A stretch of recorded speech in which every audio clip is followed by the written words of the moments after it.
Assalamualaikum warahmatullahi wabarakatuh. Selamat datang kembali di channel Belajar Geo. Lanjutan materi geografi fase F kelas 12 tentang pembangunan wilayah, revolusi industri dan pengaruhnya.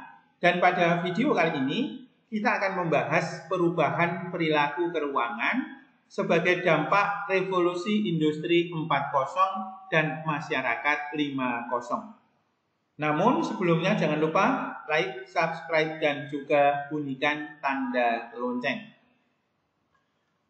Perubahan perilaku keuangan kita akan mengawali dari desain tempat tinggal. Dan desain tempat tinggal masa depan atau pada masyarakat 5.0 ini yang pertama adalah smart home system atau teknologi rumah pintar. Adalah rumah yang dilengkapi dengan perangkat yang saling terhubung, bisa diprogram dan dikendalikan dari jarak jauh dengan menggunakan smartphone atau komputer dan tentu dengan koneksi internet. Apa tujuan atau manfaat dari smart home system? Yang pertama adalah untuk keamanan yang terintegrasi karena terhubung dengan kamera CCTV dan alarm. Kemudian kenyamanan dan kemudahan dan untuk memanjakan bagi penghuni atau pemilik rumah. Serta efisiensi energi karena biasanya smart home memanfaatkan panel surya. Aplikasi smart home sangat banyak, ada dari Samsung, dari Alexa, Amazon, dan lain sebagainya. Sementara perangkat yang ada di dalam smart home antara lain ada smart door lock dan juga smart doorbell. Kemudian smart plug, kalau ini adalah untuk pengatur pintu tentunya. Kalau smart plug ini yang dicolokkan pada stop kontak untuk mengontrol peralatan rumah tangga dari jarak jauh. Kemudian ada smart lamp, tentu untuk lampu. Kemudian smart speaker. Ada smart air purifier, yaitu untuk penetral udara supaya tidak berbau atau bahkan untuk pengaruhnya. Serta ada smart sensor yang bisa mengontrol atau memantau keadaan kondisi di sekitar rumah yang bisa dipantau dari masing-masing remote-nya. Sejarah perkembangan dari smart home. Smart home itu berawal dari penemuan peralatan rumah tangga pada awal abad 20 ya, sekitar tahun 1900-an. Antara lain mesin penyedot debu, lemari es, pengerik pakaian, dan lain sebagainya. 50 tahun kemudian ditemukan perangkat pintar pertama, yaitu Eco 4 dan juga komputer dapur yang membantu memudahkan kehidupan manusia. Tahun 90-an, gen teknologi mulai muncul untuk bisa membantu kemudahan hidup bagi para lansia. Dan tahun 2000-an akhirnya rumah pintar dan otomatisasi mulai meningkat penggunaannya. Dan puncaknya sekarang ini, rumah pintar mulai diarahkan untuk ramah lingkungan atau sustainable smart home.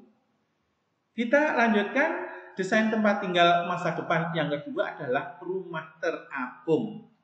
Adalah rumah yang dibangun di atas air dengan fondasi yang dapat mengapung ini fondasinya. Biasanya ini dibangun di atas rakit ataupun tongkang atau perahu yang telah dimodifikasi menjadi tempat tinggal. Dan tentu tujuannya ini untuk memenuhi kebutuhan masyarakat akan hunian, mengingat ketersediaan lahan yang semakin dan terus terbatas.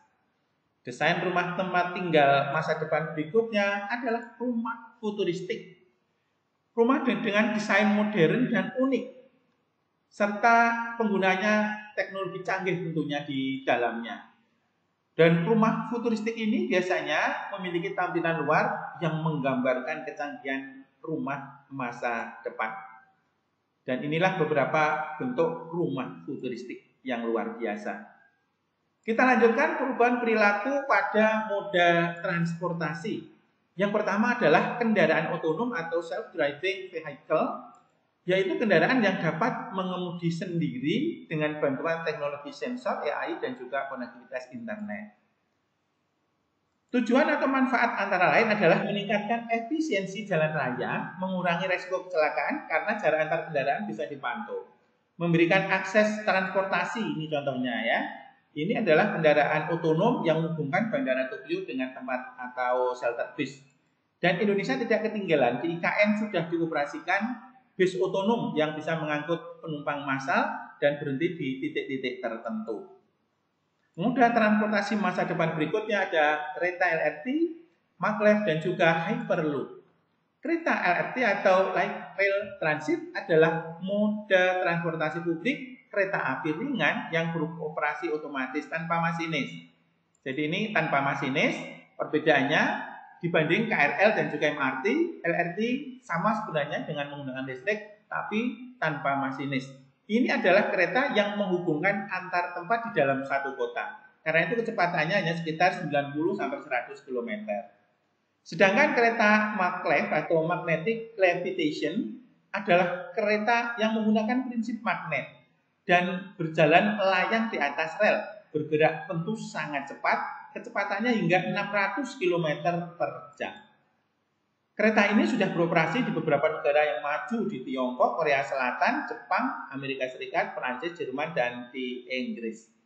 Ada satu lagi kereta masa depan, yaitu sistem transportasi massal dan kargo yang berkecepatan super tinggi. Ini menggunakan kapsul ya, bentuknya seperti kapsul yang melayang di dalam tabung. Jadi ada tabung dulu, kita buat tabung sebagai relnya ya di dalamnya.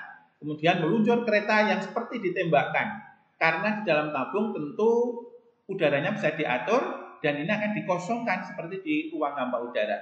Karena itu kecepatan kereta masa depan ini sangat tinggi, yaitu sekitar 1.200 km per jam. Dan kereta ini sudah mulai diuji coba ya di Korea, di Cina, dan lain sebagainya. Lalu bagaimana ya perkembangan kereta api di Indonesia? Kita tidak boleh berkecil hati, kita sudah memiliki kereta cepat Jakarta-Bandung yang kita beri nama WUS. Kereta cepat ini berjalan dengan kecepatan 300 km per jam, sudah berbahan bakar listrik, dan teknologinya juga sudah kabin noise yang meredam suara dan getaran di dalam kereta. Sehingga sangat nyaman dan tenang di dalamnya. Namun kereta ini tetap kalah dibanding kereta maglev, di mana kereta maglev itu cara berjalannya melayang di atas rel, sementara WUS adalah kereta cepat yang berjalan di atas rel. Namun demikian, untuk ukuran ASEAN, kereta cepat WUS ini adalah yang tercepat di Asia Tenggara. Ini kalian bisa melihat ya, kecepatannya 350 km per jam, yang tercepat jauh di atas negara ASEAN yang lain. Yang rata-rata kereta cepatnya itu hanya 160-an ke bawah, baik di Thailand, Laos, Malaysia, Singapura, dan lain sebagainya. Sehingga cukup membanggakan. Moda transportasi ketiga adalah drone listrik, taksi terbang, dan juga mobil terbang. Ini drone listrik, kendaraan yang dirancang untuk terbang. Tentu tidak punya roda karena drone. Jadi drone di samping mengambil gambar atau video juga bisa membawa barang. Yang kedua, juga bisa dimanfaatkan ya pada sektor pertanian presisi dan juga untuk membantu mengangkut material pada saat sedang membangun. Selanjutnya adalah air taksi atau taksi terbang. Ini seperti drone tapi ukurannya besar dan tertutup sehingga penumpangnya nyaman di dalamnya ya. Kendaraan udara yang membawa penumpang secara otomatis dan dioperasikan menggunakan listrik. Ini berbeda dengan mobil terbang. Kalau di mobil terbang adalah kendaraan yang bisa beroperasi di udara, tapi juga harus bisa beroperasi di darat. Karena mobil terbang namanya mobil, maka dia juga punya roda. Tapi air taksi tadi tidak memiliki roda. Inilah mobil-mobil terbang yang sudah mulai banyak ya diuji cobakan di beberapa negara maju. Yang keempat adalah pesawat otonom atau jet otonom. Adalah pesawat yang dapat terbang tanpa pilot manusia tetapi dikendalikan sistem otomatisasi yang ada di dalamnya dan dikendalikan dari jarak jauh. Biasanya dioperasikan atau diuji cobakan pertama itu pada pesawat kargo.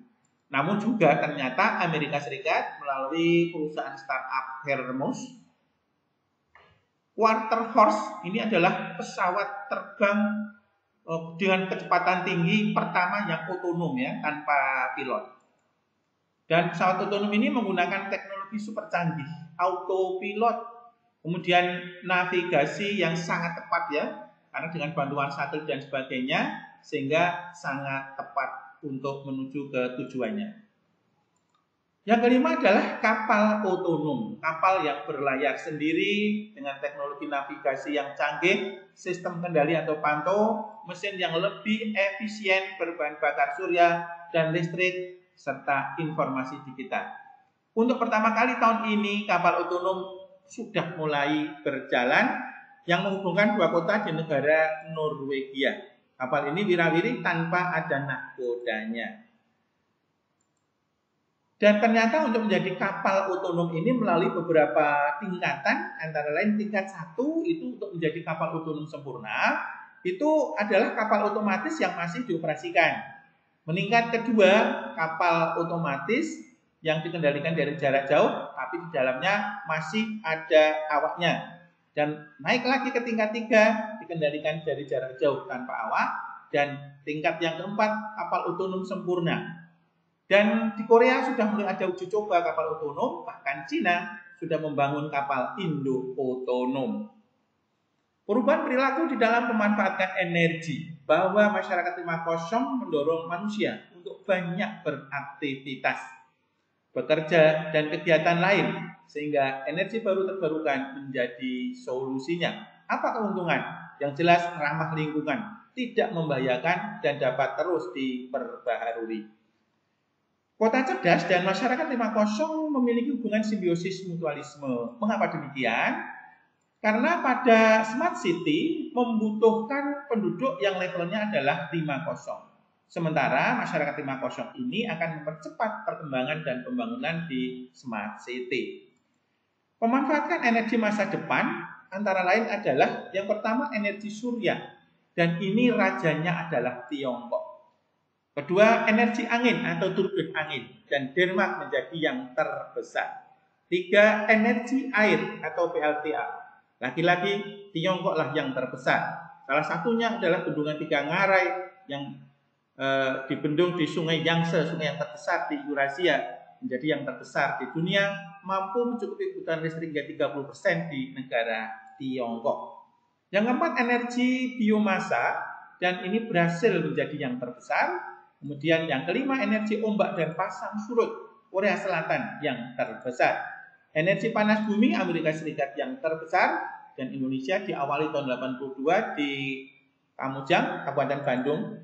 Serta yang terakhir, sel bahan bakar atau fuel cell, ini Jepang menjadi perintis sekaligus yang terbesarnya. Perubahan perilaku keuangan yang pada bidang ekonomi dan sosial. Yang pertama adalah smart manufacturing pada bidang industri, di mana penggunaan robot, AI, dan juga IoT bisa meningkatkan efisiensi produksi dan juga menciptakan produk yang lebih berkualitas.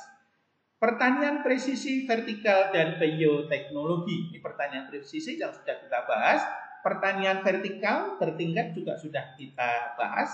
Dan bioteknologi adalah penerapan bioteknologi untuk mengembangkan varietas tanaman yang unggul, tahan penyakit, dan menghasilkan panen yang berkualitas dan melimpah. Yang ketiga adalah perdagangan online atau e-commerce. Ini kegiatan dilakukan dengan elektronik, dan inilah yang terbesar di ASEAN, menghasilkan e-commerce terbesar. Ya, ada Shopee dari Singapura, padahal pemiliknya lahir di Tiongkok, tapi warga negara Singapura. TikTok mendatang baru langsung merangsek nomor 2. Lazada dari Singapura, dan peringkat 4, 5, dan 6 dikuasai oleh Indonesia. Perlu diketahui bahwa Indonesia adalah pasar e-commerce terbesar di Asia Tenggara. Ini karena memang jumlah penduduknya, diikuti oleh Filipina dan juga Vietnam serta Thailand. Kegiatan ekonomi dan sosial yang keempat, perekrutan relawan dan pantauan lingkungan dengan menggunakan AI, mencocokkan minat dan keahlian relawan untuk sesuai kebutuhannya. Sementara sensor IoT dapat digunakan untuk memantau kualitas air, kualitas udara, serta kualitas tanah. Pada kegiatan ekonomi dan sosial yang kelima adalah smart city yang sudah kita bahas, di mana penggunaan sensor dan IoT untuk mengelola lalu lintas, energi, dan juga limbah, serta pelayanan publik supaya untuk memanjakan dan memudahkan masyarakat. Yang terakhir, mitigasi bencana, memanfaatkan big data yang berisi data informasi kebencanaan di Indonesia. Kemudian The One Map Initiative atau inisiasi satu peta kemudian juga aplikasi petabencana.id, kalian bisa membukanya, kemudian mengisi sesuai dengan arahannya, maka kalian akan mendapatkan informasi peta di Indonesia. Yang kedua, menyediakan data tempat penampungan terdekat dengan memanfaatkan smartphone. Yang ketiga, menggunakan robot penyelamat untuk mencari dan menemukan korban. Yang keempat, menggunakan drone dan traktor otomatis yang fungsinya untuk membongkar reruntuhan, mengirimkan bala bantuan, dan untuk mengangkut material bahan bangunan saat rehabilitasi bencana. Terima kasih atas segala perhatiannya. Untuk memperdalam materi ini, silahkan kalian memilih salah satu dari tugas proyek berikut. Jangan lupa saksikan materi berikutnya. Terima kasih. Assalamualaikum warahmatullahi wabarakatuh.